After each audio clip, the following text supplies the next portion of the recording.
Yuk jadi bagian dari dakwah kami. Dukung operasional dakwah dan sosial kami, raih pahala amal jariah yang terus mengalir sampai hari kiamat.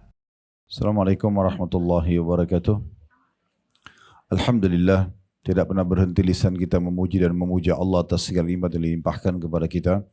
Juga selanjutnya kita panjatkan salam hormat kita kepada utusan Allah Nabi besar Muhammad sallallahu alaihi wa alihi wa sahbihi wasallam, sebagaimana Allah telah perintahkan kita untuk mengucapkan salam hormat tersebut.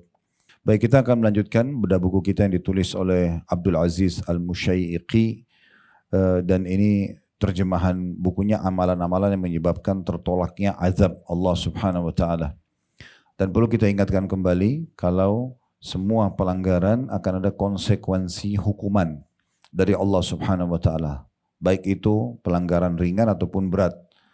Walaupun memang dia masih diyakini oleh ulama ahli sunnah wal jamaah tahta masyiatillah, di bawah keinginan Allah. Bisa Allah siksa atau bisa Allah maafkan. Nah, ini biasa tergantung bagaimana seseorang itu merasa khawatir pada saat dia melakukan pelanggaran, kemudian dia segera bertaubat kepada Allah subhanahu wa ta'ala. Semoga saja orang seperti ini tidak segera dihukum oleh Allah subhanahu wa ta'ala. Tapi kalau orang tahu itu pelanggaran, lalu dia ulangi, dia tunda-tunda taubatnya, maka orang seperti ini sangat dekat dengan pelanggaran-pelanggaran yang akan, atau hukuman-hukuman yang akan datang karena pelanggaran dia. Oleh karena itu kita harus fahami dalam pembukaan materi kita, jangan sampai Bapak Ibu sekalian kita melakukan pelanggaran-pelanggaran agama.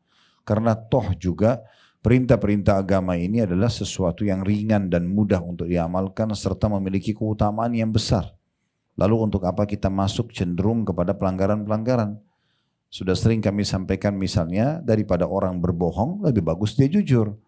Jujur itu jauh lebih baik di sisi Allah subhanahu wa ta'ala, pahalanya besar. Sebagaimana sabda Nabi SAW, kalian harus jujur karena jujur akan membawa pada kebajikan, kebajikan akan membawa ke dalam surga. Dan seseorang terus saja jujur sampai akhirnya Allah catat dia sebagai orang yang jujur atau siddiq. Ini salah satu penghuni pemilik surga tertinggi setelah para nabi-nabi. Dan janganlah kalian bohong, ini larangannya. Karena bohong akan membawa kepada kefasikan, keburukan. Di sisi Allah buruk, berdosa. Di sisi juga manusia dianggap jelek kalau orang itu suka berdusta. Karena dia akan membawa pada kejelekan atau keburukan, dan keburukan akan membawa ke dalam api neraka.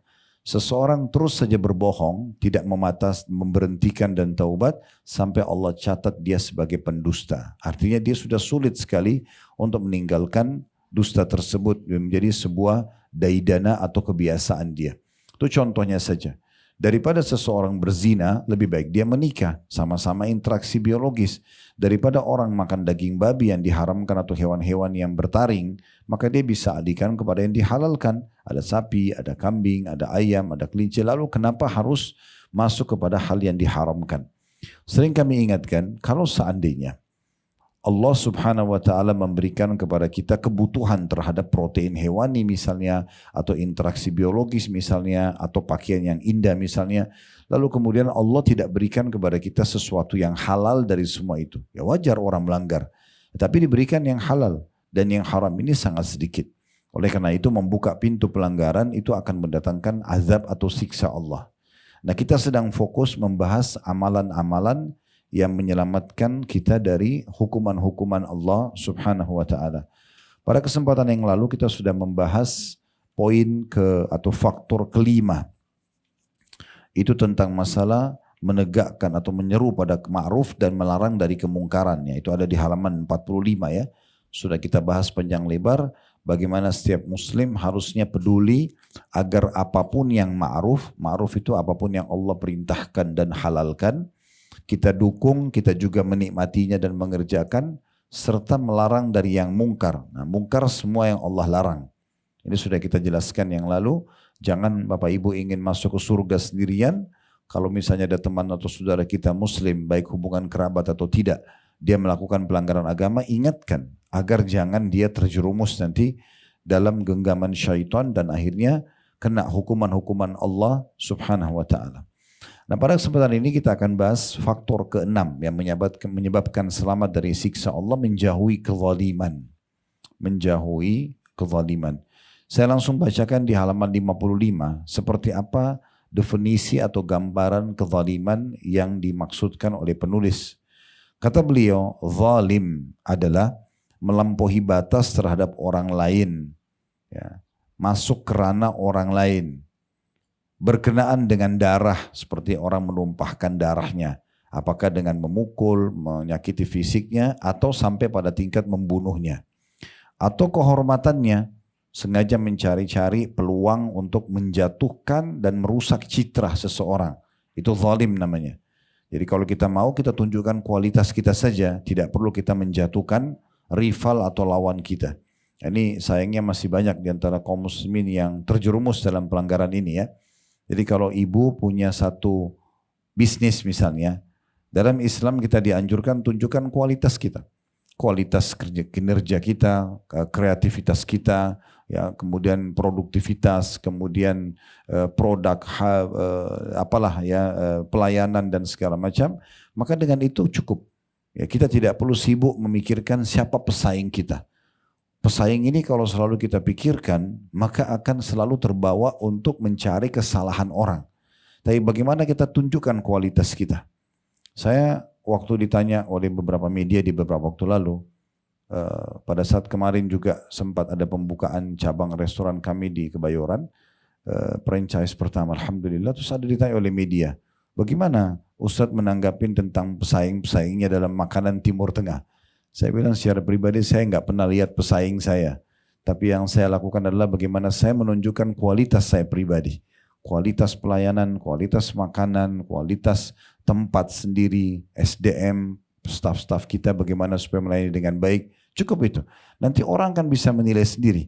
Karena kalau kita sibuk mencari pesaing-pesaing kita, maka yang ada kita akan cari kekurangannya. Pasti. Dan akhirnya kita sibuk untuk mencari atau memergoki masalah atau menggerogoti kekurangan itu. Dan yang luar biasa efek buruknya terhadap kejiwaan kita, apapun yang dikerjakan oleh pesaing kita itu kita akan ikut-ikutan. Padahal belum tentu yang dilakukan itu bagus gitu kan. Nah seperti itulah. Oleh karena itu jangan masuk karena kehormatan orang. Ya tidak usah kita menggibah orang, jangan memfitnah orang, mencari tahu kenapa dia beli mobil itu, kenapa dia pakai tas itu, kenapa dia pakai jilbab itu, nggak penting buat kita. Kita tampil saja sendiri sebagai seorang muslimah yang baik, selesai. Biarkan orang menjadikan kita contoh daripada kita masuk kerana orang. Karena kapan kita masuk kerana orang, ini yang kita sedang bahas. Itu masuk dalam bab kezaliman. Ya. Kita sibuk mencari-cari kesalahan orang. Kalau kita masuk ke rumah orang bertamu, masakan kita lebih enak, kita bersyukur. Alhamdulillah, saya masih bisa lebih enak. Gitu kan? Tidak perlu kita hina pemilik rumahnya, makanannya, pelayanannya. Tidak perlu. Kalau kita mau mendapat pahala dengan memberikan masukan, boleh saja. Kita berikan masukan. Misalnya dengan cara-cara yang santun ya. Kemarin saya masuk ke satu restoran, itu cara penataannya bagus sekali loh. Misal contoh kita ingin menasihatin dia tapi supaya tidak tersinggung, kita berikan contoh satu restoran lain misalnya. Yang mungkin di situ memang pelayanannya bagus, penataannya bagus dan segala macam. Itu kan bisa. Contoh saja. Atau kalau dia sangat dekat dengan kita, kita bisa berikan masukan-masukan positif gitu ya. Saya pernah memberikan masukan kepada istri saya tentang masalah penataan makanan saja di rumah misalnya. Saya bilang mungkin kalau dua orang yang sedang masak, sama-sama buat nasi goreng misalnya, sama, bumbunya sama, porsinya sama, kemudian juga samalah semua garnisnya dan lain semua sama. Satu tempat, tapi akan beda orang yang tulus dalam membuat masakan itu dan juga penataannya penting. Daripada nasinya hanya sekedar diserakin di atas piring, kenapa nggak dibuatin cetakan? Daripada hanya dicampur acarnya langsung sama nasinya, kenapa kita tidak berikan tempat khusus misalnya buat dia? Dan seterusnya lah. Padahal sebenarnya sama. Penataan ini akan membuat orang lebih tertarik. Contoh, kita berikan masukan kepada orang sangat positif. Ya, dengan cara-cara yang santun misalnya. Kemudian dikatakan atau kulit mereka. Nah, ini sudah pada fisik ya. Dengan tanpa alasan yang bisa dibenarkan. Anda bukan dokter. Kalau dokter misalnya lagi konsultasi orang tentang penyakit kulit, dia jelasin, oh kulit Anda begini, harusnya seperti ini. Tapi kalau kita bukan dokter, untuk apa kita masuk ke ranah orang lain? Ya. Nah ini contohnya, ini yang beliau kasih batasan bahasan tentang masalah kezaliman. Kalau saya tambahkan, kezaliman itu, Bapak Ibu sekalian, adalah mengambil hak orang lain atau tidak memberi hak orang lain. Itu juga masuk dalam kezaliman. Misalnya kita punya partner bisnis, ya, kita tidak memberikan hak dia, sementara dia punya hak secara tertulis, termasuk pada pasangan, termasuk pada anak, ada hak mereka kita nggak kasih, berarti kita zalim. Atau ya kita mengambil yang bukan hak kita, itu juga namanya zalim. Maka semua ini harusnya kita perhatikan baik-baik, karena intinya kalau kita melakukan kezaliman berarti sangat dekat dengan azab Allah. Lawan bahasannya, kalau kita selamat dari kezaliman, maka kita juga akan selamat dari siksa Allah. Nah, itu yang sedang kita titik beratkan. Nabi Muhammad SAW bersabda dalam sebuah hadis riwayat Bukhari nomor 67. Ini dalil pertama diangkat oleh penulis, ya. Bisa dilihat di halaman 55. Saya baca bahasa Arabnya dulu, kemudian kita baca terjemahannya. Inna dima'akum wa amwalakum wa a'radakum wa fi lafzin wa absyarakum alaikum haramun kahurmati yaumikum hadha fi syahrikum hadha fi baladikum hadha. Artinya, sesungguhnya darah, harta, dan kehormatan kalian dalam lafaz yang lain dan kulit-kulit tubuh kalian adalah suci atas kalian seperti kesucian hari kalian ini, di bulan kalian ini, di negeri kalian ini. Saya perlu jelaskan dulu kenapa Nabi SAW sebutkan di bulan kalian, di negeri kalian. Karena Nabi SAW sebutkan ini, Bapak Ibu sekalian, waktu beliau sedang haji wada. Haji itu terjadi di bulan Zulhijjah. Nah, bulan Zulhijjah ini salah satu dari 4 bulan yang dimuliakan. Kita sekarang berada juga di salah satunya Zulqa'dah, ya. Jadi bulan Rajab, kemudian bulan Zulqa'dah yang kita sekarang ada. Insya Allah hari Jumat nanti kita akan masuk 1 Zulhijjah, itu bulan Zulhijjah, kemudian bulan Muharram. Nah, 4 bulan ini kalau Bapak Ibu lakukan amal soleh dilipat gandakan balasan pahalanya, kalau buat dosa dilipat gandakan hukumannya. Jadi kita harus fahami 4 bulan ini namanya bulan-bulan yang dimuliakan. Ceramah kami cukup banyak di YouTube, sudah kami angkat tentang masalah 4 bulan yang mulia ini.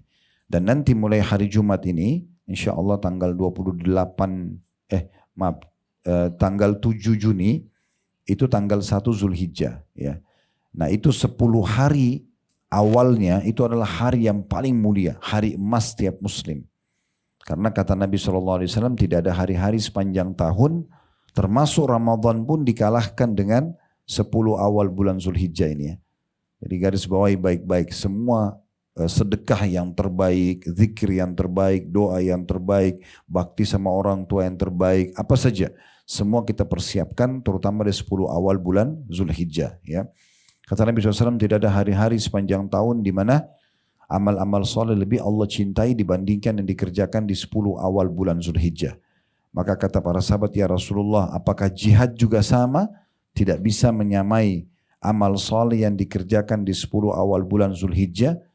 Maka kata Nabi SAW, jihad pun belum bisa menyamai amal apapun walaupun sunnah, walaupun sederhana, ibu cuma bilang subhanallah sekali, atau ibu cuma sedekah Rp1.000, tapi di 10 awal bulan Zulhijjah, itu juga belum bisa dikalahkan oleh jihad.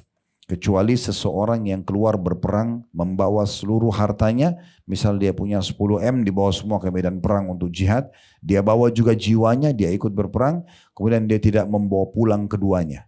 Maksudnya habis hartanya diinfakkan jalan Allah, dia juga mati syahid, baru sama pahalanya dengan orang yang beramal sekecil apapun di 10 awal bulan Zulhijjah.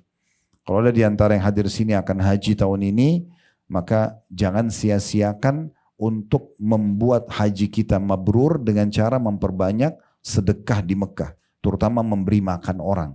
Ini yang sayang sekali tidak banyak dititik beratkan dalam manasik-manasik kita. Kata Nabi SAW, termasuk haji yang mabrur adalah memberikan makan kepada orang-orang dan juga menjaga tutur kata yang santun.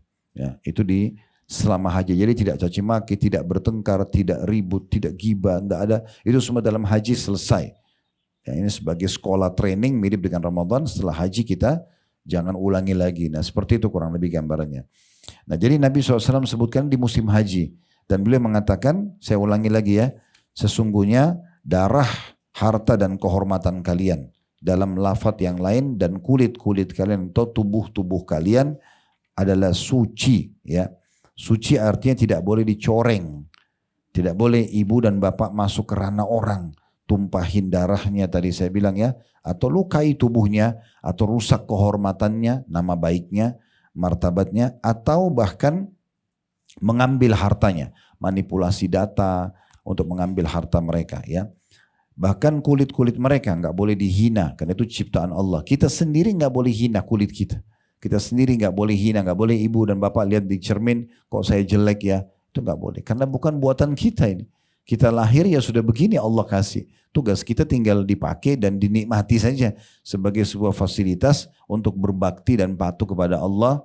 Sebagaimana Allah jelaskan, wa ma khalaqtul jinna wal insa illa liya'budun. Aku tidak ciptakan jin dan manusia kecuali untuk mengabdi atau beribadah kepadaku, dalam surah Az-Zariyat surah nomor 56 surah nomor 51 ayat 56. Baik, kemudian maksudnya dimasukkan dengan suci seperti kesucian hari kalian ini. Waktu itu hari Arafah tanggal 9 Zulhijjah, ini puncaknya ibadah haji. Itu hari yang paling suci. Kata Nabi SAW, tidak ada hari-hari yang paling banyak Allah bebaskan hamba dari api neraka dibandingkan hari Arafah. Makanya yang sedang haji wajib hadir di Arafah, yang tidak sedang haji disunnahkan puasa Arafah. Dan kata Nabi SAW, puasa hari Arafah sehari mengampuni dosa-dosa setahun yang lalu dan setahun yang akan datang. Jadi usahakan puasa di saat itu.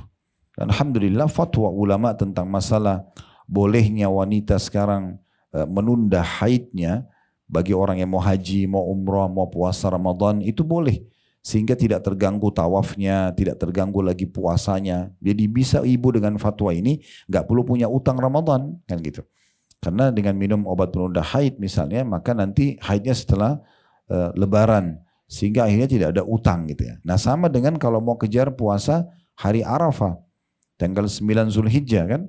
Kalau Jumat nanti masuk 1 Zulhijjah, berarti ibu tinggal hitung tuh. Sekitar 1 hari sebelum Idul Adha, maka yang sedang tidak haji dianjurkan puasa. Kemudian dikatakan bulan kalian, nanti bulan Zulhijjah, dan negeri kalian maksudnya di Mekah. Berarti ibu dan bapak sekalian kalau sampai naudzubillah mencoreng kehormatan seorang muslim, itu sama dengan berbuat pelanggaran di wilayah haram kayak di Mekah. Itu kan wilayah mulia. Yang melakukan pelanggaran di bulan-bulan yang dimuliakan itu tidak boleh. Rasulullah SAW juga bersabda dalam hadis yang lain diriwayatkan oleh Muslim nomor 2580. Itu ada di halaman 56 ya.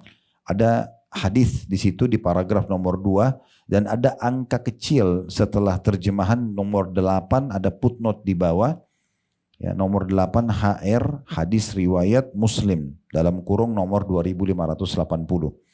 Kata Nabi SAW, al-muslimu akhul muslimi la yadhlimuhu wa la yuslimuhu. Orang muslim adalah saudara muslim lainnya, maka tidak boleh menzaliminya dan tidak boleh menyerahkannya kepada orang zalim. Tidak boleh kita sendiri menzalimi dia. Sudah kita jelaskan tadi, zalim itu berarti Bapak Ibu sekalian menumpahkan darahnya kah, mencoreng kehormatannya kah, atau mengambil hartanya ya dengan cara tidak benar. Maka ini masuk dalam kezaliman. Jadi tidak boleh menzalimi. Dan juga tidak boleh menyerahkan orang kepada zalim. Misalnya ibu pernah dan bapak ditipu oleh seseorang. Lalu kemudian ada orang lain mau kerjasama sama orang itu. Lalu ibu ditanya dan bapak sekalian, lalu ibu mengatakan, oh nggak apa-apa, ya, kerja saya sama dia. Padahal ibu tahu dia penipu. Ya, itu nggak boleh. Kita nggak boleh menyerahkan saudara kita untuk terjerumus pada orang zalim atau kerjasama dengan orang zalim. Di dalam selanjutnya hadis Qudsi, masih di halaman 56, ada footnote nomor 9 di bawah HR Muslim atau hadis riwayat Muslim nomor 2577. Nabi SAW bersabda, Allah subhanahu wa ta'ala berfirman, itu hadis Qudsi. Ya ibadi inni haramtu dhulma ala nafsi wa ja'altu bainakum muharraman fala tadhalamu. Wahai hamba-hambaku, sesungguhnya aku mengharamkan kezaliman atas diriku dan aku mengharamkan terhadap kalian, maka janganlah kalian saling menzalimi. Terus bagaimana Ustaz kalau saya dizalimi orang? Gak usah khawatir. Tuhan kita satu. Kita yang terzalimi Tuhannya Allah, yang menzalimi Tuhannya Allah. Allah itu maha adil. Allah punya cara. Kita usah bicara manusia Bapak Ibu sekalian. Ada kucing lewat, ibu sengaja tendang. Kucing nggak bisa melawan misalnya, kita anggap gitu ya. Dia teriak, dia pergi. Ingat, Tuhan kucing itu sama kita sama. Allah Maha Adil. Satu waktu kita jalan, di jalan yang lurus, aspal rapi segala macam, kita pakai sepatu bagus, jatuh, keselio. Hukuman dari kezaliman tendang kucing, gitu. Akan datang balasannya. Dan Allah itu kalau membalas luar biasa. Hati-hati. Karena Allah SWT mengatakan tentang siksanya, Innallaha syadidul iqab. Allah itu kalau nyiksa, sangat pedih. Gitu kan? Sebagaimana juga Allah Ghafurur Rahim. Allah itu maha pengampun dan penyayang bagi orang yang mau tobat. Tapi kalau orang tidak mau tahu, pasti kezaliman itu akan berhenti di satu titik, Bapak Ibu sekalian. Tidak mungkin dia akan berjalan terus. Dan tergantung akumulasi kezaliman dia, begitu juga nanti hukuman akan datang kepada dia. Berapa banyak orang makan harta haram haknya orang lain. Dia pikir dia aman. Dia buat sebuah rekayasa program data supaya dia tidak ketahuan. Allah punya cara. Mungkin dia berjalan 10 tahun tidak ada yang tahu. Subhanallah, tahun ke-10 dibongkar sama Allah. Kebongkar, ketangkap di media, segala macam. Hancur namanya dan luar biasa. Habis semua hartanya, terlilit utang. Plus lagi harus cuci darah, harus ini dan itu. Untuk apa ke sana? Toh kapasitas kita kan ada ya. Sekarang kapasitas mulut kita ini 1 sendok nasi, 2 sendok sudah penuh. 3 sendok gak bisa ngomong kita. Kapasitas perut kita 1 piring nasi sama sedikit lauk. Mohon kalau lapar banget mungkin 2 piring. Tidak mungkin orang sampai 3 piring itu sudah berlebih-lebihan. Memang betul kita makan lagi 5-6 jam setelah itu. Tapi kan cukup di situ kapasitasnya. Allah kasih kapasitas. Tangan kita ini kapasitas jangkauannya. Kaki kita ada kapasitasnya. Badan kita kapasitasnya kan ada. 2 lembar baju. 1 pakaian dalam, 1 pakaian luar. Mungkin kalaupun dingin sekali tambah 1 lagi. Lebih dari itu enggak ada. Enggak ada orang pakai sampai 5-7 lembar baju misalnya. Sepatu kita pakai 1 pasang. Kalau kita punya 3-4 pasang kita harus ganti. Yang 2 pasang dulu. Kalau enggak belang-belang baru kita pakai. Itu kan kapasitas namanya ya. Kapasitas kita ada. Enggak usah melampaui kapasitas. Kadang-kadang orang lupa. Dia lupa daratan walau bahasa kita. Mereka melampaui kapasitasnya. Sebenarnya tidak dibutuhkan tapi mau melampaui kapasitas. Kalau dia ambil secara halal enggak masalah. Punya harta lebih. Tapi kalau ambil hak orang lain, apalagi melampaui kapasitas ini jadi masalah buat dia. Ingat teman-teman dan Bapak Ibu sekalian, maaf saya sebutkan teman-teman supaya lebih akrab saja. Ya, walaupun Masya Allah sini mungkin lebih sepuh ya. Tetapi kita bisa lihat ya banyak sekali hal-hal di sini di muka bumi ini kemasan. Ya, kemasan sebenarnya ya. Seperti misalnya orang makan di piring emas ya, dengan orang makan di daun pisang. Bedanya apa? Kemasannya kan. Tapi tujuannya? Orang tidur di atas ranjang emas, di istana paling mewah di muka bumi, sama orang tidur di emperan jalan. Bedanya apa? Kemasannya. Kan tidur kan. Ada orang tidur di emperan jalan karena sudah tiap hari, nyenyak saja dia tidur. Mungkin orang tidur di ranjang. Maksudnya jangan sampai karena kemasan itu membuat kita zalim pada orang. Ngambil haknya orang lain. Untuk apa? Kebutuhan kita tidur 1 kali 2 meter. Sofa itu cukup. Seperti liang lahat kita di kuburan. Kecil. Jadi kalau kita punya ranjang 2 kali 2 meter bisa guling-guling udah besar banget. Semua apa mau lebih dari itu untuk apa gitu. Kecuali halal dan kita butuh gak ada masalah. Gitu kan. Maka ini poin-poin penting untuk membuat jadi bahan introspeksi kita. Selanjutnya sabda Nabi SAW. Dari tadi hadis qudsi itu Allah mengatakan aku haramkan kezaliman atas diriku. Allah enggak akan zalimi kita. Sekecil apapun Bapak Ibu buat kebaikan, Bapak Ibu akan lihat. Sekecil apapun dosa juga akan lihat. Gitu.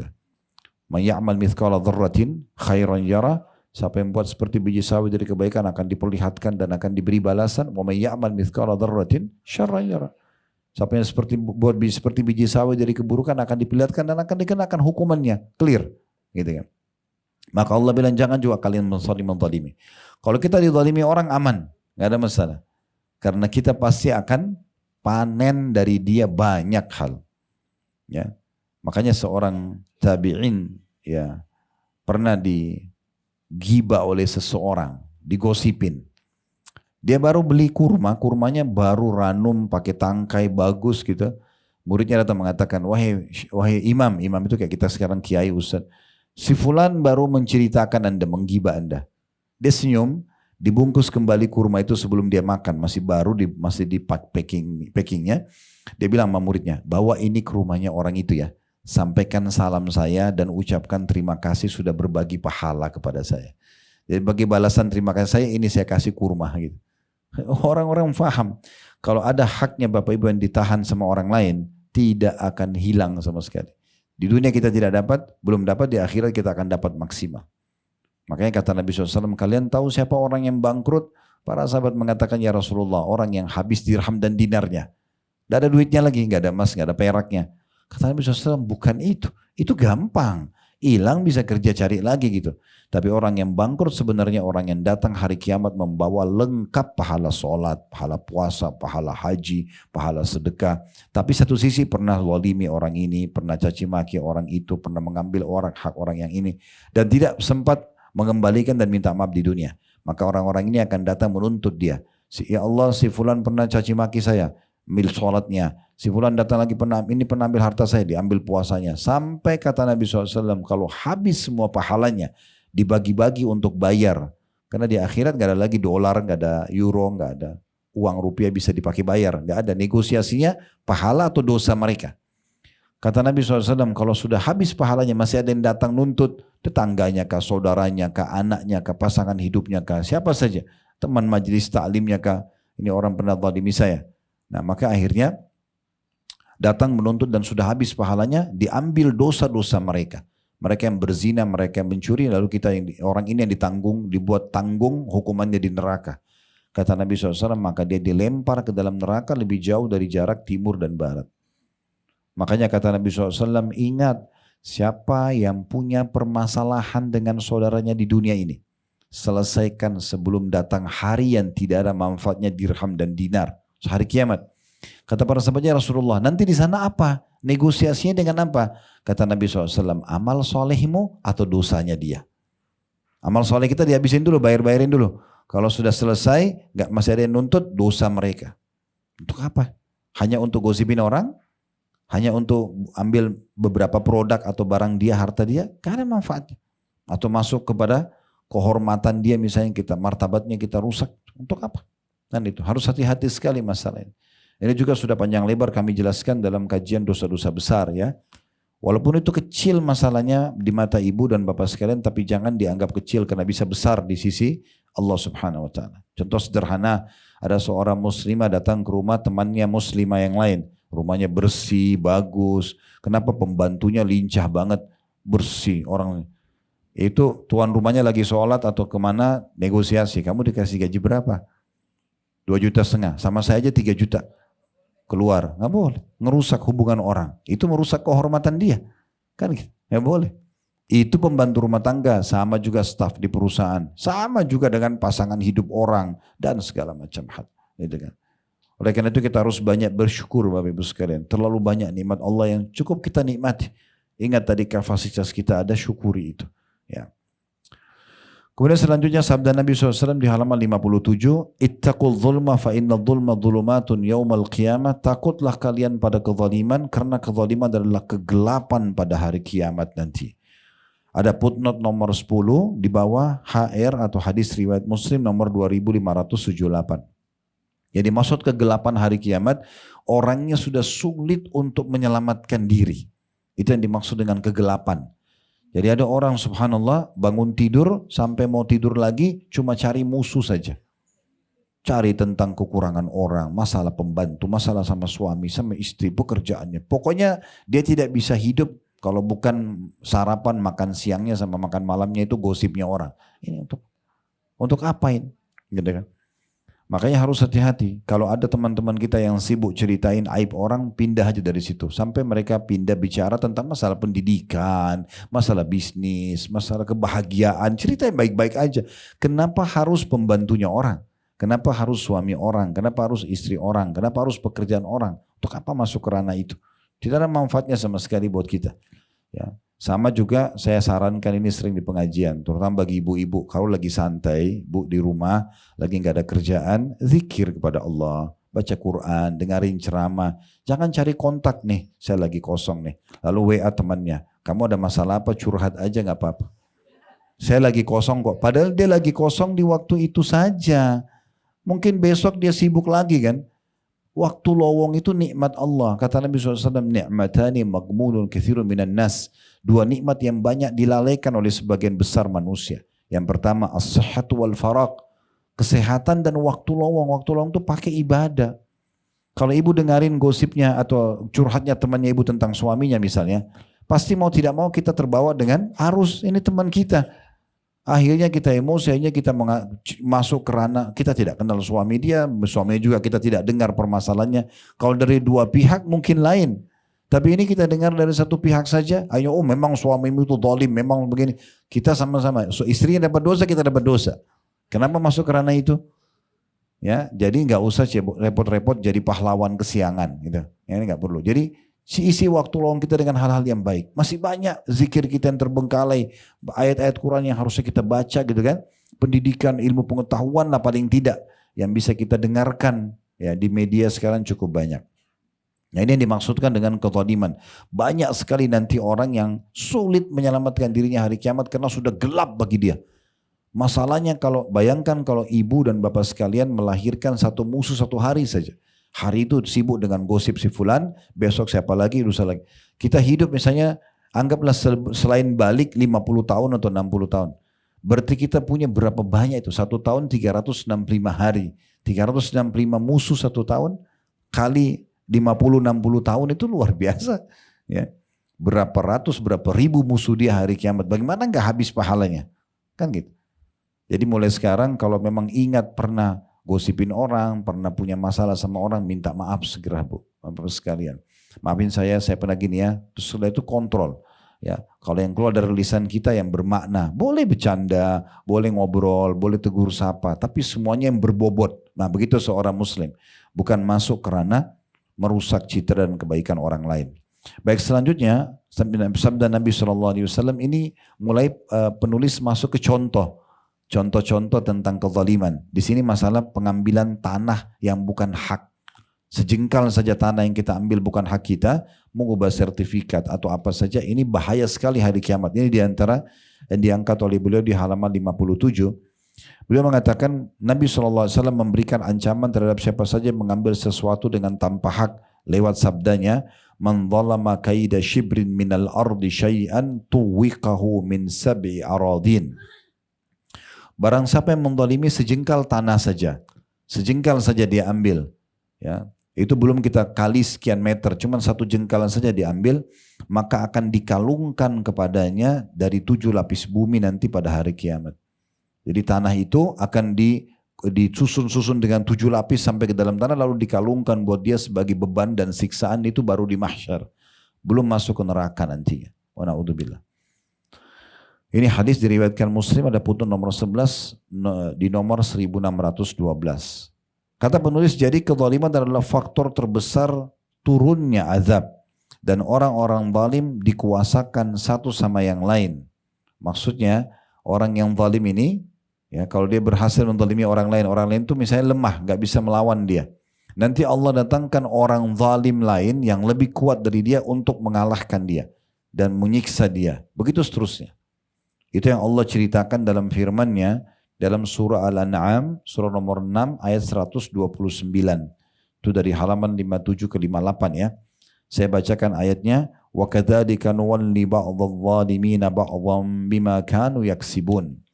Dan demikianlah kami jadikan sebagian orang-orang zalim berteman dengan sesamanya. Artinya dia akan tidak sadar, dia akan berteman dengan orang zalim juga. Nanti orang zalim itu akan menipu dia. Itu akan terjadi sebagai sistem yang sudah Allah buat.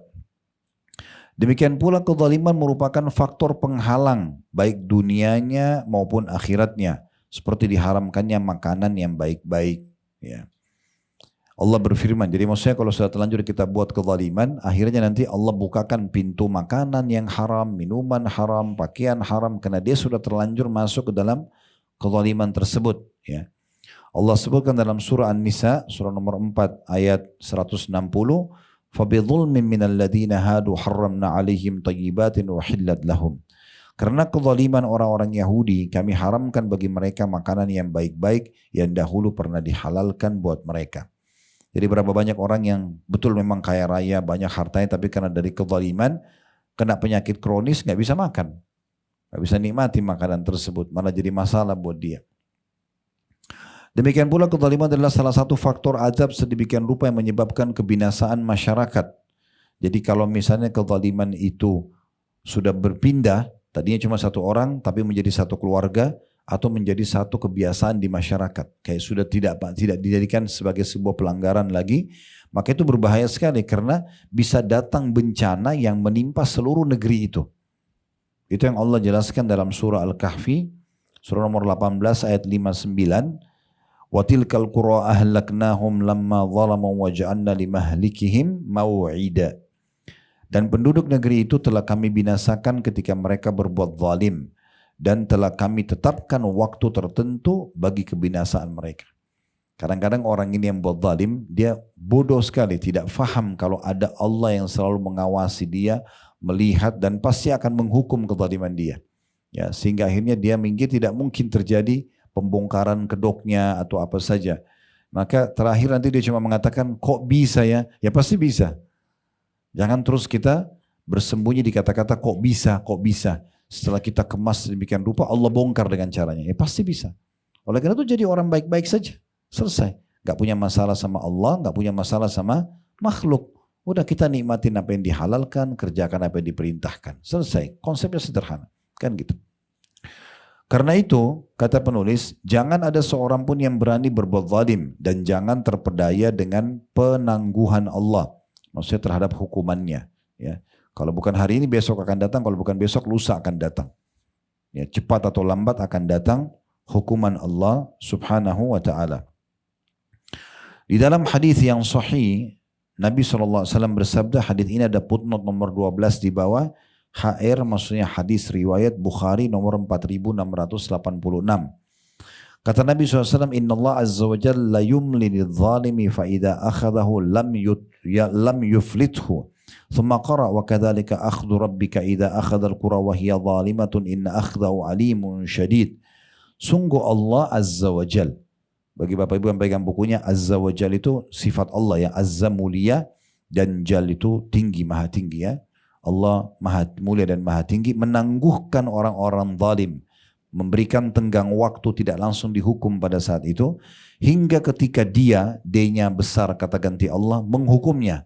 Ketika Allah menghukumnya, maka dia, D-nya besar kata ganti Allah lagi, tidak meluputkannya atau membiarkannya sedikit pun.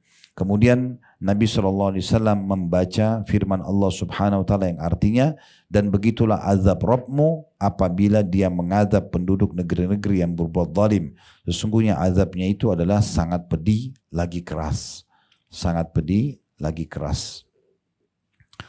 Selanjutnya di halaman 60 kata penulis, kezaliman dilakukan banyak orang pada zaman ini. Ghibah. Ghibah itu berarti ya, gosip ya. Gunjing. Namimah. Namimah itu adu domba. Dia buat dua orang berantem. Dusta sama bohong, hasad atau dengki, dendam ya. Dan juga tajassus atau dalam kurung sengaja mencari-cari kesalahan orang lain. Menipu, menyelisihi janji, khianat, pengakuan palsu, sumpah palsu yang dimaksudkan ya untuk memakan harta manusia dengan cara batil dan mengambil dari mereka dengan tanpa hak. Semua itu merupakan kezaliman yang diharamkan. Ini paragraf sampai sini dulu kita akan jelaskan ya. Ini semua berhubungan dengan masalah perusakan citra. Gosip ya, ceritain aibnya orang lain. Kemudian namimah, sengaja membuat dua orang berantem. Di Indonesia biasa kita namakan adu domba, karena domba itu hewan yang gampang sekali dibuat berantem. Tadinya berteman nih, makan sama-sama, tapi kalau dihadapin dua-duanya bisa tanduk-tandukan gitu kan. Kemudian dusta dan bohong, apalagi dengan alasan demi kebaikan. Tidak ada dusta dan bohong demi kebaikan, jujur atau bohong, selesai. Gak ada tengah-tengahnya gitu ya. Dan kata Nabi SAW, ketahuilah kejujuran adalah ketenangan, sementara bohong adalah ya kerancuhan dalam hidup, ketakutan selalu. Gitu. Kemudian iri, ini tidak ada hasad itu atau dengki ada dua ya, ada yang haram, ada yang halal. dibolehkan. Kalau yang haram itu Bapak Ibu iri melihat kelebihan orang lain lalu berharap hilang dari dia.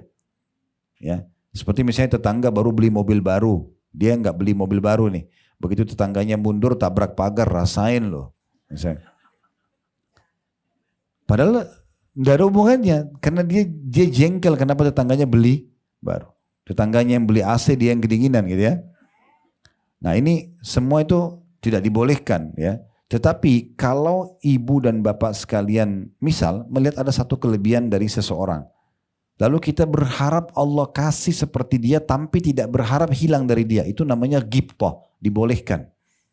Kayak misalnya ada orang pintar banget nih. Atau sukses banget lah. Terus kita berharap seperti dia. Tapi tidak berharap hilang dari dia itu. Kita bilang ya Allah sebagaimana kau karuniakan dia, karuniakan juga buat aku. Itu boleh.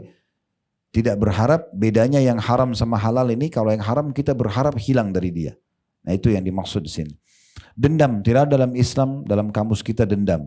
Bagaimana cara mengobati kalau kita sudah disakiti? Tadi saya bilang, kita pasti akan menerima di hari kiamat nanti. Ya, di dunia bisa orang itu dihukum dan di akhirat pun kita akan menerima. Gak boleh tajassus, memata-matai orang lain. Allah sudah berikan setiap orang di antara kita bodyguard, tidak digaji. Itu malaikat di pundak kanan dan kiri kita. Untuk apa ambil tugasnya malaikat? Gitu kan? Untuk apa cari tahu, memata-matai orang? Tidak penting. Ya, Nabi SAW mengingatkan para suami, mengatakan kalau kalian sedang datang dari safar, janganlah kalian kejutkan istri kalian. Tiba-tiba datang. Dalam riwayat lain, untuk mengetahui dia selingkuh atau tidak. Dilarang dalam Islam. Tapi informasikan dulu agar sang istri sempat menyisir rambut dan mencukur bulu kemaluannya. Maksudnya disuruh, saya mau datang ya besok malam. Jadi dia siapin rumahnya, dia siapin masakannya, dia siapin dirinya. Begitu dalam Islam. Begitu juga istri. Udah ibu tawakal ala Allah. Dia kerja sudah dia kerja. Jangan selalu dihantui dengan perasaan-perasaan su'udzon dan sangka buruk. Dia punya Tuhan yang mengawasi. Bayangkan kalau kita habisin umur kita hanya urus pasangan kita lagi buat apa dan sama siapa dia sekarang. Itu kita mungkin susah makan, susah tidur. Ada Tuhannya. Ya kan? Tugas kita kalau lihat depan mata kebaikan dukung. Kalau ada kesalahan ingatkan. Yang kita tidak tahu kita nggak usah ikut campur. Toh status kami laki-laki dan status ibu perempuan sebagai suami dan sebagai istri itu hanya sampai ajal datang. Setelahnya kita nggak tugas lagi. Jalankan tugas dengan maksimal di waktu itu saja. Kalau kita tidak tahu apa-apa tentang seseorang, tidak usah sengaja dikorek-korek. Kecuali ada hubungannya, misalnya kita mau beli satu produk, kita ada urusan bisnis, misal contoh. Kalau kita butuh menanyakan, itu saja. Kalau tidak, nggak usah. Itu diantara cara untuk tidak masuk dalam bab tajassus. Nggak boleh manipulasi data. Ya, ini juga penting ya. Ibu dan bapak bedakan antara orang titip barang, ya. Tolong, saya lagi di Jepang nih, saya lagi di Amerika. Oh ya, bisa nggak? Ini saya baru beli jam tangan ini. Terus temannya ibu bapak bilang, oh bagus ya, bisa nggak? Saya dibeliin juga. Dia cuma mau titip saja. Bukan transaksi jual beli ya. Ibu bilang, oh ya baik, nanti saya beliin ya. Berarti ibu jangan naikin harga. Karena kita terima titipan dia. Kalau mau oke. Tapi kita transaksi jual beli ya, jelas dari awal. Saya beli, saya akan jual sama kamu ya. Begitu. Jadi halal. Jangan samar-samar. Jangan samar-samar. Akhirnya nanti kita bohong gitu kan. Berputar-putar balik data hanya sekedar supaya bisa laku. Enggak. Dari awal jelaskan. Ini saya sudah beli. Kalau kamu suka saya akan beli tapi saya jual sama kamu ya. Itu boleh dalam Islam. Kan gitu. Begitu juga masalah menyelisih janji. Kalau ibu dan bapak bisa datang, datang. Kalau enggak, bilang enggak bisa dari awal. Jangan bilang iya saya datang, tapi sengaja. Sudahlah yang penting orang ini sudah saya jawab dan saya bisa berpisah dari dia. Enggak. Saya kadang-kadang kalau ditanya, Ustaz bisa enggak datang pengajian ini? Oh maaf saya enggak bisa. Saya langsung bilang enggak bisa. Selesai, di-clear di tempat itu waktu itu. Bukan sombong, memang enggak bisa. Ngapain kita paksain diri kalau enggak bisa? Ini diundang ke perkawinan, lihat tanggalnya, memang enggak bisa. Terima kasih undangannya, tapi saya pastikan saya nggak bisa datang ya. Gak apa-apa, kan selesai. Ya nanti saya datang, tapi sengaja kita nggak datang. Malah buat program lain. Ini kan menyelisih janji. Orang beriman harus tepat janji. Orang munafik justru ingkar janji. Gitu. Khianat juga begitu. Khianat ini apapun yang dititipkan, barang atau pesan nggak boleh dibongkar. Ya, ini barang saya tolong dititipin ya, nggak boleh kita pakai. Kan gitu. Atau dia titip, saya mau cerita sesuatu tapi jangan cerita orang lain ya. Kalau kita iya, akadnya iya, berarti nggak boleh. Jangan ibu bilang, itu ibu itu cerita sama saya, tapi kamu jangan cerita sama orang lain lagi. Dia buka mengkhianati temannya. Tadi dia sudah bilang nggak mau cerita, kan gitu. Harus prinsip, nggak pegang orang amanah orang ya pegang barang atau pesan, nggak boleh. Itu masuk dalam bab khianat, hati-hati. Pengakuan palsu, ini juga begitu. Misalnya ada teman ibu, sahabat dekat, dia mau pergi jalan-jalan kemana, terus dia telepon, bilang nanti kalau teman suamiku telepon bilang aku sama kamu ya. Padahal sebenarnya tidak, dia lagi kemana gitu. Gak boleh, ini namanya pengakuan palsu. Oh iya ini ada istrinya di sini lagi sholat lagi. Nah, padahal di mana alamnya istrinya orang itu? Kenapa? Kalau teman ibu begini, maaf saya nggak bisa bohong, saya nggak mau. Kamu ke rumah saya silakan. Kalau kamu kemana saya nggak tahu, mungkin kamu buat dosa, terus saya harus buat pengakuan ke suami kamu kalau kamu lagi di sini enggak? Kan gitu. Ya, orang yang punya prinsip seperti ini tidak akan mudah dikecohkan, titip-titip masalah-masalah orang lain pada kita gitu. Itu juga dengan sumpah palsu ya, untuk memakan harta orang lain ya, di pengadilan dan segala macam itu ya, itu cukup banyak itu. Ya, ada orang bahkan naudzubillah di pengadilan jual jasa sumpah palsu. Siap sumpah, yang penting orang ini menang. Itu kan bahaya. Sama teman-teman pengacara juga harus hati-hati dengan masalah seperti ini. Ini semua luar biasa gitu. Sehingga akhirnya haknya orang lain diambil gitu kan. Hak mantan suami, hak mantan istri, ya, apalah semua. Begitu juga dengan ahli waris ya. Kata beliau semua itu merupakan kezaliman yang diharamkan. Nah kita sekarang pindah ke lanjutannya ya. Demikian pula kata beliau mencuri, merampas harta orang lain, suap menyuap, transaksi riba, mengalihkan darah dengan tanpa alasan dibenarkan, menghalangi hak-hak dari orang-orang yang berhak menerimanya. Semua itu adalah kezaliman yang notabene-nya adalah kegelapan-kegelapan pada hari kiamat nanti. Ya, ini termasuk masalah mencuri, mengambil tanpa izin pemiliknya. Ya, harus diminta izin. Makanan kah, minuman kah, tetap aja izin. Jadi bukan mencuri itu harus masuk ke bank, bongkar, ambil harta yang banyak. Ya, masuk ke rumah orang aja ambil makanan tanpa izin juga itu hati-hati. Ya, usahakan jangan ada yang masuk ke dalam tubuh kita kecuali halal, gitu ya. Merampas harta orang lain yang bukan hak kita ini yang sering terjadi, harta ahli waris ya. Jadi ibu dan bapak harus tahu kalau orang meninggal dunia maka harus segera, bukan ditunda. Yang pertama ngurus jenazahnya, dimandiin, dikafani, dikubur hari itu juga. Kata Nabi SAW, ikramu mayyit dafnu. Penghormatan terhadap jenazah dikubur segera. Gak usah tunggu anaknya dari Amerika, cucunya dari Eropa datang. Karena pertemuan terakhir kan sudah selama hidup ketemu. Nanti ketemu di akhirat lagi. Jangan ditunda jenazah itu. Jangan kita bawa perasaan kita yang masih hidup kepada si jenazah. Jenazah sudah tidak berharap tinggal di situ. Makanya Allah buat jasadnya bau bahkan kalau ditahan gitu kan. Yang pertama. Yang kedua, hutangnya harus dibayar. Oleh karena itu Bapak Ibu sekalian kalau punya utang tulis, wasiat tulis. Saya punya utang sama fulan, ini nomor teleponnya ya. Jangan tiba-tiba ajal datang. Kemudian orang tidak tahu karena ruh seorang mukmin tidak diterima selama utangnya masih ada. Bahkan Nabi SAW tidak mau mensolati jenazah yang punya utang. Kalau jenazah mau disolati Nabi tanya dulu ada utangnya enggak? Pernah ada jenazah mau disolatin lalu ada sahabat bilang iya ada ya Rasulullah 2 dirham. Ini kecil banget. Berapa puluh ribu, 20, 30 ribu rupiah. Kata Nabi SAW kalian solati. Nabi tidak mau sholat, kecuali ada yang menjaminnya. Ada sahabat yang lagi sholat di belakang, mau sholat bilang, saya jamin ya Rasulullah, saya bayarin nanti. Baru Nabi sholatin. Nah kalau utang, ingat utang itu kalau memang ada keperluan dan niat untuk membayarnya. Kalau punya kemampuan jangan. Usahakan tinggalkan utang ini. Ya. Kata Nabi SAW, orang yang mati syahid diampuni semua dosanya kecuali utangnya. Ini utang ini bahaya. Kadang-kadang kita itu makin kaya makin dibukain pintu utang, jangan. Ya, selama mampu bayar mulia, jangan sampai punya utang, ini masalah. Masalah buat kita, masalah buat ahli waris gitu kan. Yang ketiga, wasiatnya.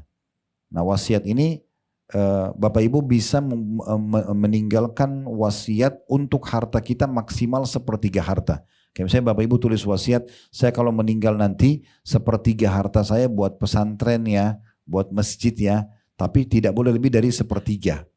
Kata Nabi SAW, Allah masih mengizinkan kalian untuk mendapatkan pahala dari harta kalian sepertiga sepeninggal kalian.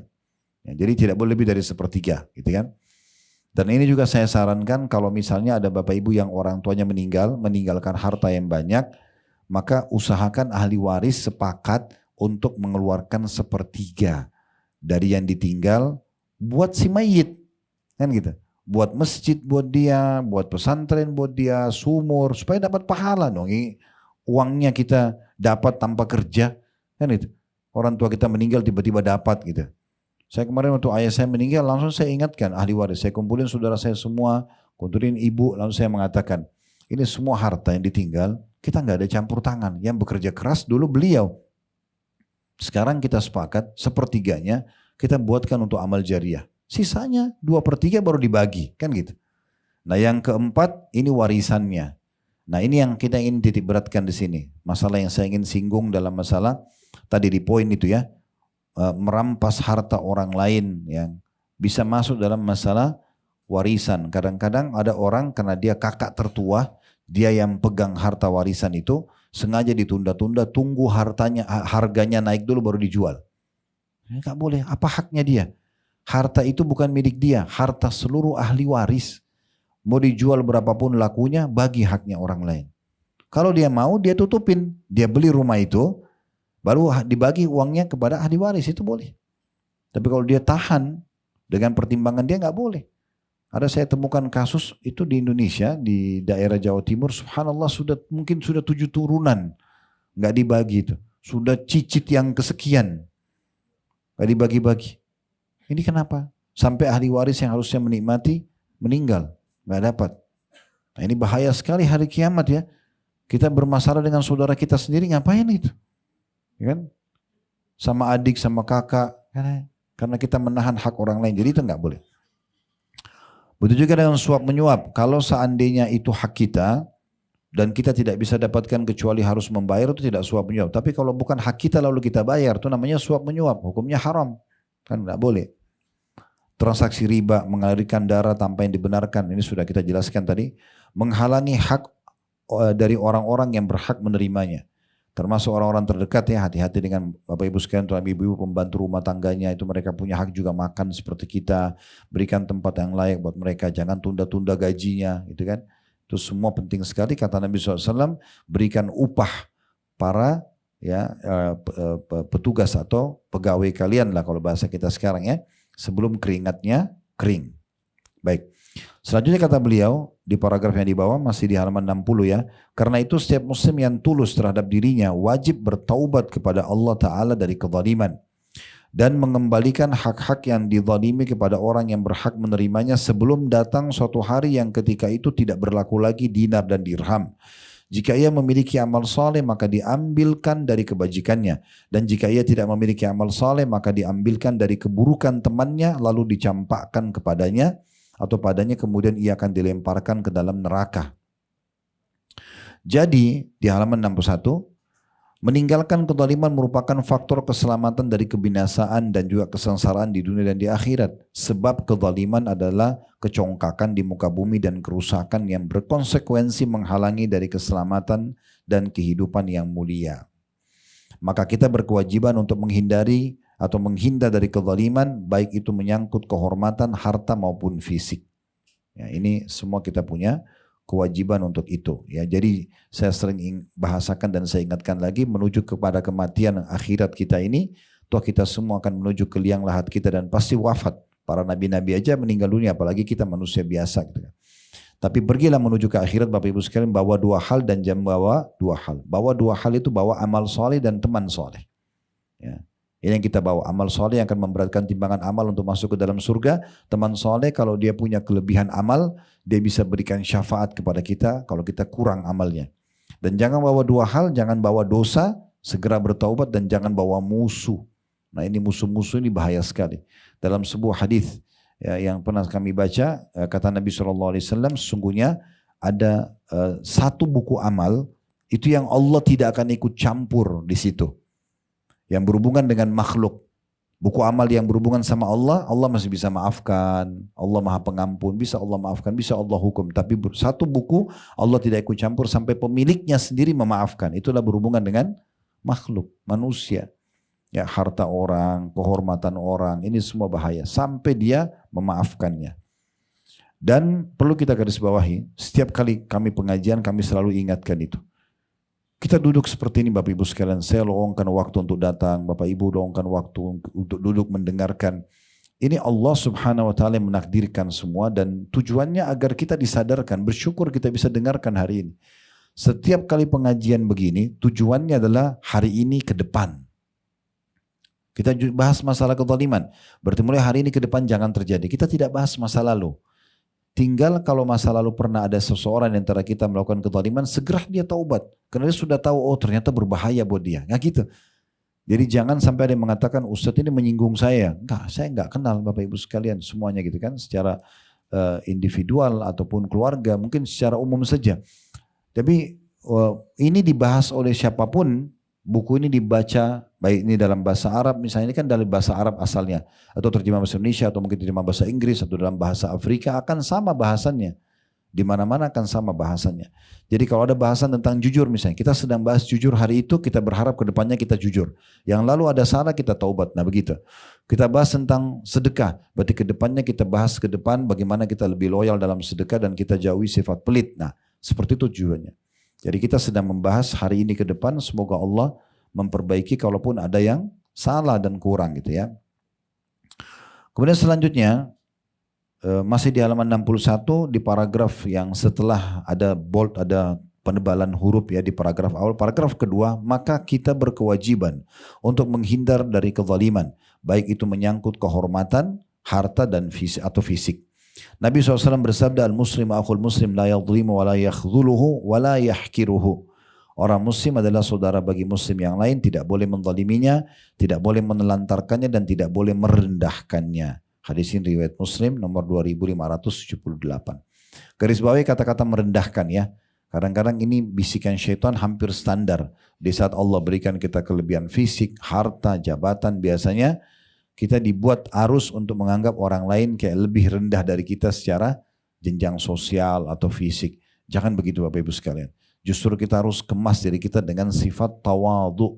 Tawadhu itu kayak kita merendah. Bukan menghinakan diri. Oh Alhamdulillah, saya masih Allah kasih lebih dari orang ini. Tapi tetap kita berbuat baik sama orang itu. Kata Nabi SAW, siapa yang melihat satu kekurangan pada saudaranya yang tidak ada padanya, lalu kemudian dia membaca alhamdulillahilladzi afani mimma ibtala bihi. Segala puji dan puja kehadirat Allah yang telah menyelamatkan aku dari apa yang diujikan kepada orang ini. Wa faddalani ala katsiri mimma khalaqa tafdila, dan telah mendahulukan aku dengan kelebihan yang banyak dibandingkan hamba-hamba yang lain. Maka kata Nabi SAW, dipastikan pembaca doa ini akan terselamatkan dari kekurangan orang yang sedang dia lihat. Apa aja itu? Itu dianjurkan. Jadi bukan kita merendahkan, tapi kita bersyukur kepada Allah tidak menimpa kepada kita kekurangan tersebut. Juga Nabi SAW bersabda di dalam hadis yang lain, itu di bagian paling bawah sekali di halaman 61, kullu muslimin ala muslimin haram damuhu wa irduhu wa malu. Setiap muslim atas muslim lainnya adalah haram, darah, harta dan juga kehormatannya. Ada footnote nomor 14, itu di bawah HR Muslim atau hadis riwayat Muslim nomor 2578. Karena itu Allah Ta'ala, selanjutnya saya bacakan, karena itu Allah Ta'ala menjadikan akibat yang baik bagi orang-orang yang tidak ingin berlaku congkak di muka bumi dan tidak berbuat kerusakan, yaitu mulia di dunia dan juga kekal di akhirat. Maka kita berkewajiban meninggalkan kezaliman dan menjauhinya karena takut terhadap azab-azabnya, n-nya besar kata ganti Allah di dunia dan di akhirat. Bapak Ibu kalau mau tahu dirinya orang baik atau tidak, punya masalah dengan orang atau tidak, sederhana. Kita bisa introspeksi hitungan detik saja. Atau satu menit saja. Di saat ini kita bayangkan bagaimana kalau kita meninggal dunia. Kira-kira penilaian orang di sekitar kita, kita baik atau buruk? Misalnya suami, ibu, istri, bapak, atau teman-teman kira-kira bilang apa? Oh si fulan itu baik banget, dia semasa hidupnya dermawan, dia ramah, suka silaturahmi keluarga, orangnya indah itu misalnya ya. Orangnya tidak punya masalah sama orang lain. Atau orang bilang, oh syukurin tuh dia mati. itu ratu gosip, ya. Itu raja gosip, itu begini dan begitu. Orang itu suka ambil haknya orang lain. Kita bisa nilai dari kita. Di saat ini kita bisa nilai. Maka jadilah orang yang justru pada saat kita meninggal, itu memang yang kita tinggalkan kebaikan. Tidak ada penilaian orang buruk. Maka itu menandakan kita tidak akan punya musuh di hari kiamat. Kan begitu. Saya pernah berbicara dengan sahabat dekat saya, Dr. Hussein Hafidahullah. Beliau seangkatan dengan kami tamatan Madinah dulu, sekarang sudah ngajar di kampus kami di Madinah. Sering kali kalau bicara berdua gitu, lagi telepon-teleponan saya di Indonesia di sana, atau kalau kami ketemu di sana, kadang-kadang kita coba duduk sambil coba saling menasihatin. Siapa yang memberikan nasihat, kadang-kadang dia nasihati saya, kadang-kadang saya nasihatin dia, hanya untuk menambah keimanan kita saja gitu ya. Mungkin ada satu wasiat, satu hadis, kita saling mengingatkan gitu. Satu waktu pernah dia telepon-teleponan, sudah bilang, Khalid sekarang giliran kamu. Saya juga tidak tahu kenapa saya ucapin itu. Saya cuma mau berbagi kepada Bapak Ibu. Saya langsung bilang, kira-kira menurut kamu, ini terjemahan bahasa Indonesianya, kira-kira menurut kamu, siapa di antara ulama yang paling kamu favoritkan? Yang kamu tahu ilmunya bagus, imannya menurut kamu bagus, pokoknya sempurnalah di mata kamu, orang itu baik gitu. Maka dia mengatakan Syekh bin Baz, seorang ulama Saudi yang sudah meninggal dulu jadi mufti. Beliau idolakan orang ini gitu. Dan tentu banyak juga di antara kaum muslim yang mengidolakan alim ini gitu.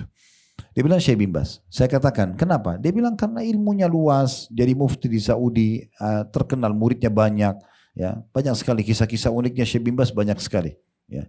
Syekh bin Baz itu punya rumah, kalau rumah seperti ini ada satu bagian tanahnya dia, itu bisa nampung 300 sampai 600 orang.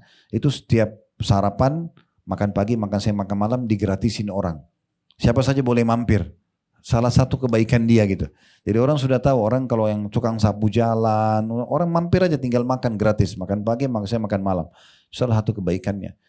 Dan banyak kebaikan yang lain. Yang jelas dia bilang, Syekh bin Baz, saya katakan kenapa? Karena ilmunya luas, amal solehnya juga bisa nampak depan mata. Gitu. Terus saya bilang, kira-kira sekarang menurut kamu, sederhana saja. Sekarang si bin Baz sudah meninggal waktu itu kami lagi bicara. Kira-kira dia ahli surga atau ahli neraka?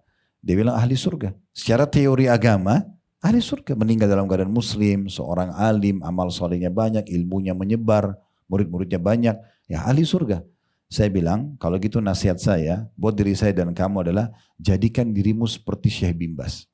Semasa hidup kamu bermanfaat buat orang lain, kalau meninggal orang akan nilai seperti penilaian kamu.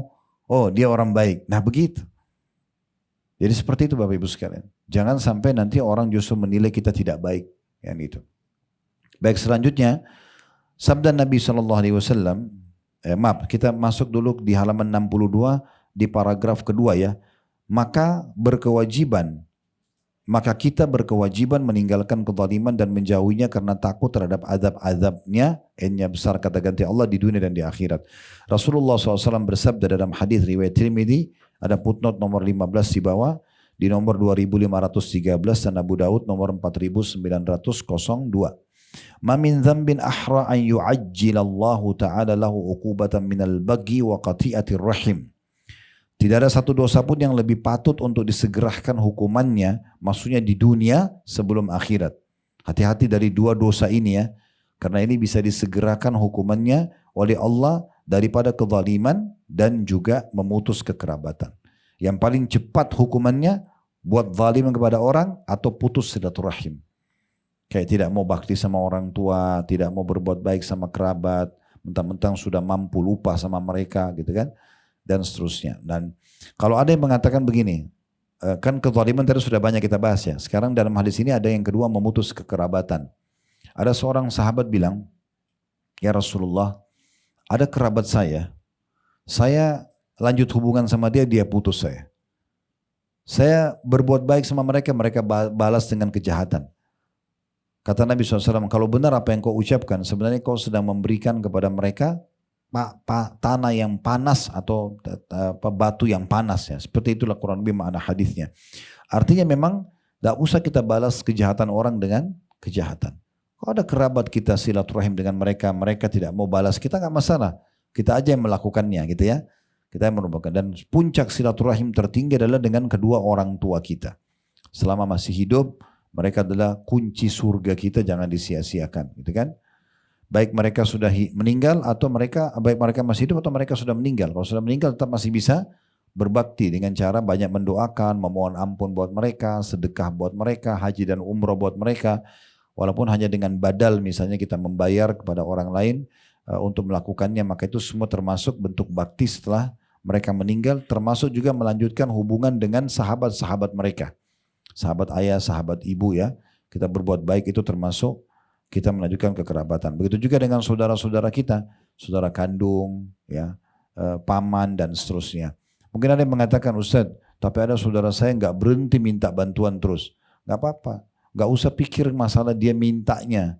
Yang kita pikir adalah sedekah yang kita keluarkan. Nah itu, kalau kita selalu pikirkan dia kenapa minta, kita nggak kasih nanti.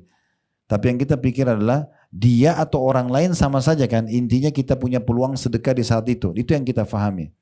Makanya Ali radhiyallahu anhu mengatakan, siapa yang memiliki harta yang Allah berikan, maka dia harus justru makin memperindah ya jamuan tamunya, hubungan kekerabatannya, membantu orang-orang miskin, para mujahidin, orang-orang terputus jalan. Dan kata Ali apa? Serta dia harus bersabar terhadap ujian yang datang pada hartanya.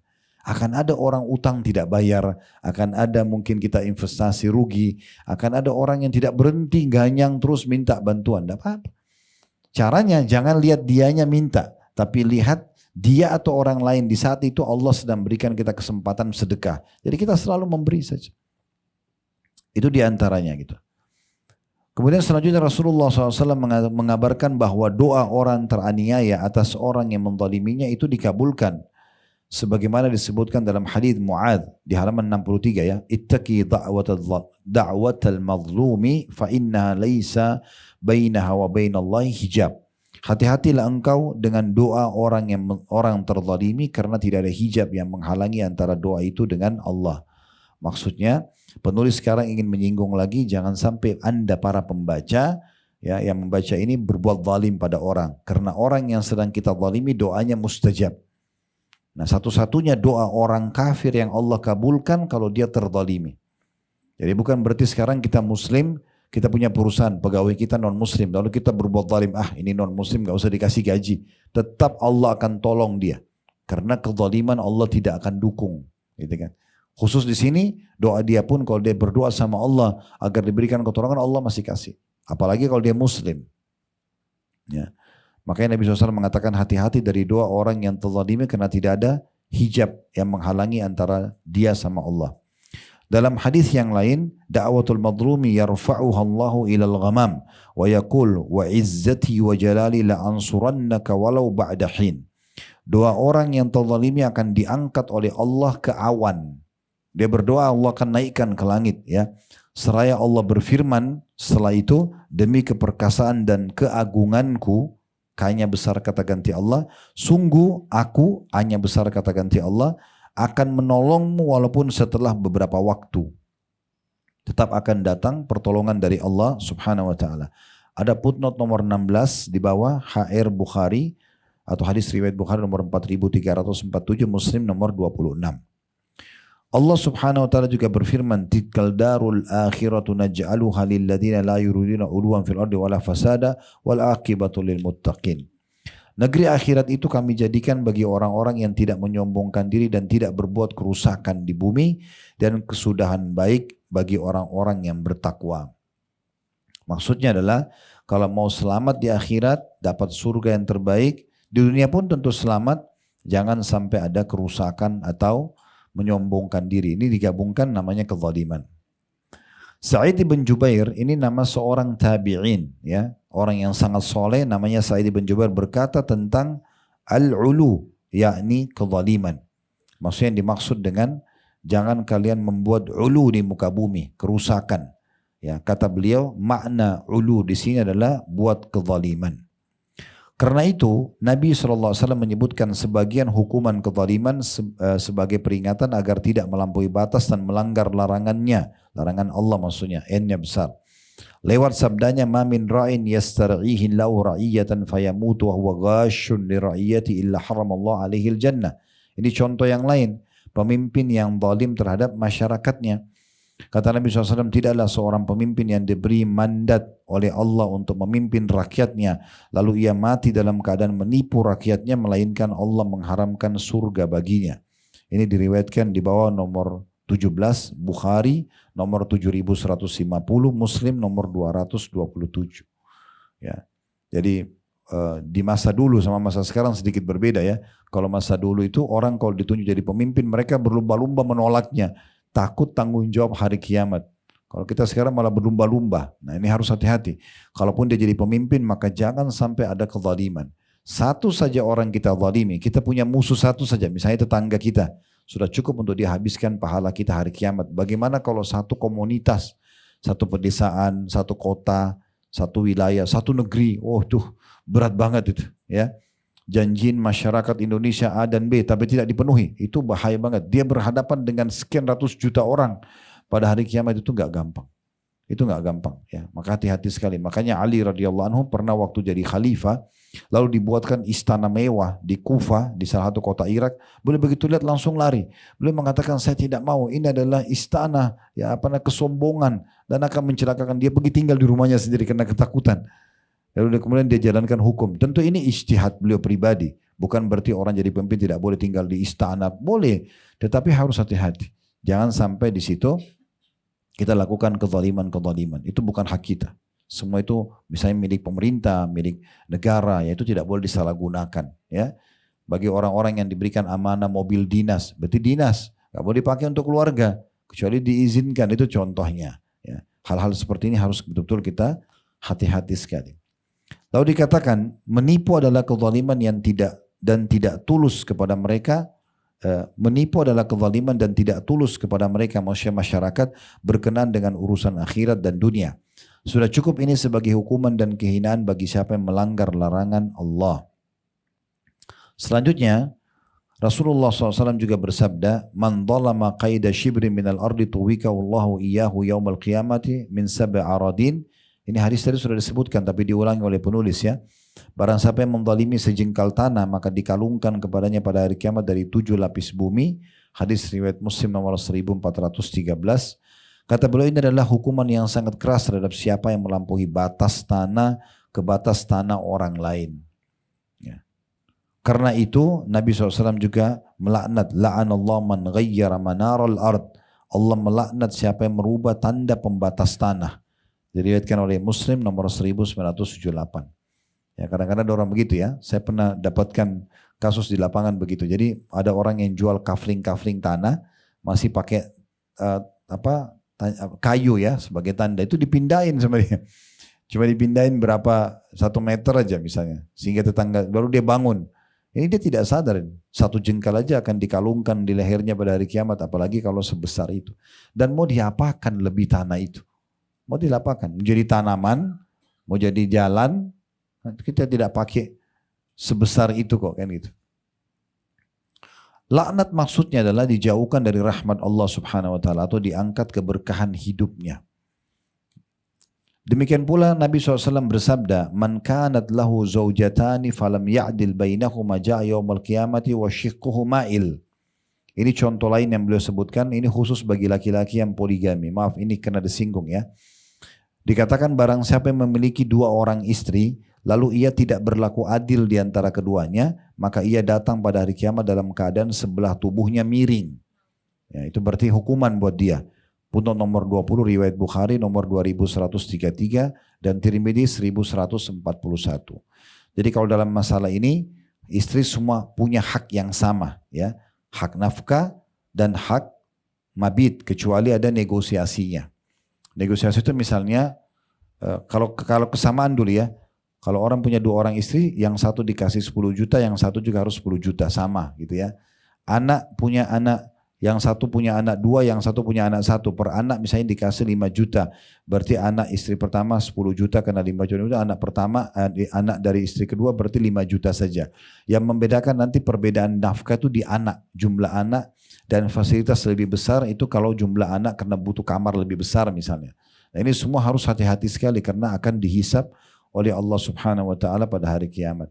Begitu juga dengan masalah pembagian mabit atau malam. Kalau sudah disepakati maka enggak ada masalah. Idealnya sehari-sehari, kalau tidak maka boleh tergantung akad. Kalau misalnya sang istri mengatakan, saya sudah mampu nggak usah kasih saya nafkah. Berarti kan dia melepaskan hak nafkah itu ya. Itu beda. Atau dia mengatakan, saya akan datang seminggu sekali. Dia mengatakan iya, setuju. Berarti akadnya begitu, kan gitu. Nah ini semua berarti tergantung akadnya. Kalau tidak, maka akan ada kezaliman yang terjadi. Sama juga ada hadis, tapi di sini tidak disebutkan ya.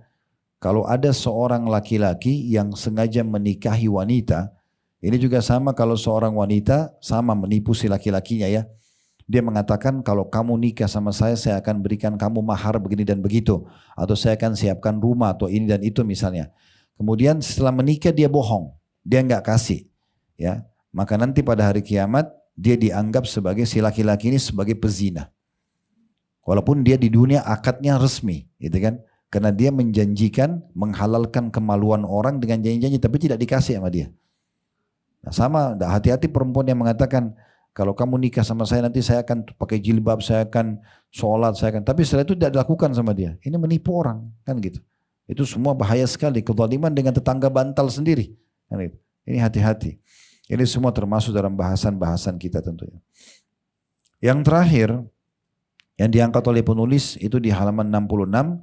Ini adalah peringatan keras dan ancaman tegas bagi orang yang tidak berlaku adil di antara para istri. Allah telah melaknat orang-orang zalim di lebih dari satu ayat dari kitabnya atau Al-Quran. Allah berfirman dalam surah Hud ya, ayat 18, ala, ini wamannya tidak usah dibaca ya, tapi di sini ala la'natullahi ala zalimin, itu yang tepatnya. Ingatlah ya, laknat Allah ditimpakan kepada orang-orang zalim. Laknat adalah diusir dan dijauhkan dari rahmat Allah. Jadi walaupun dia tidur di tempat mewah, kendaraan mewah, tetap aja nggak ada ketenangan jiwa. Itu namanya laknat, diangkat keberkahan hidupnya. Barang siapa diusir dan dijauhkan dari rahmat Allah, maka tiada kebaikan dan tiada keberuntungan baginya. Karena itu semua orang berkewajiban untuk menjauhi perilaku ini agar tidak tertimpa murka dan hukuman Allah. Sebagai penutup kata penulis, kita memohon keselamatan dan kebaikan dari urusan dunia, urusan akhirat dan juga urusan dunia. Ya. Kesimpulannya Bapak Ibu sekalian adalah bagaimana kita coba menjaga hal-hal yang dan kita nikmati apa yang Allah halalkan buat kita dan kita jangan masuk kerana orang lain yang bukan hak kita. Itu sebenarnya kesimpulan daripada bahasan kita semua.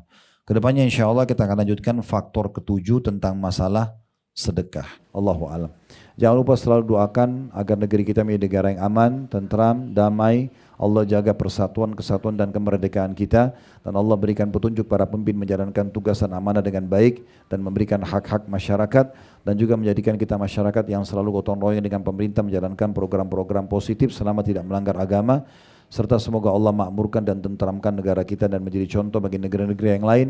Selalu kita doakan saudara-saudara kita yang sedang tertindas terutama di Palestina dan secara khusus sekarang di Gaza dan Rafah serta wilayah-wilayah yang lainnya. Semoga Allah ikhlaskan niat mereka, terima para syuhada mereka, mudahkan Islam di tangan mereka dan tangan kita semua, dan semoga Allah ikut sertakan kita bersama mereka di pahala, baik dengan doa, dengan harta, juga dengan jiwa kita.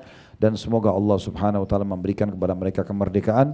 Dan siapapun yang hadir acara kita ini, offline ataupun online, yang punya hajat-hajat dunia dan akhirat dipenuhi oleh Allah subhanahu wa ta'ala, dimaafkan dosa-dosanya, diterima amal-amal dan ditinggikan derajatnya. Dan semoga Allah satukan kita semua di surga firdausnya tanpa hisab, mana disatukan dalam majlis ilmu yang mulia ini.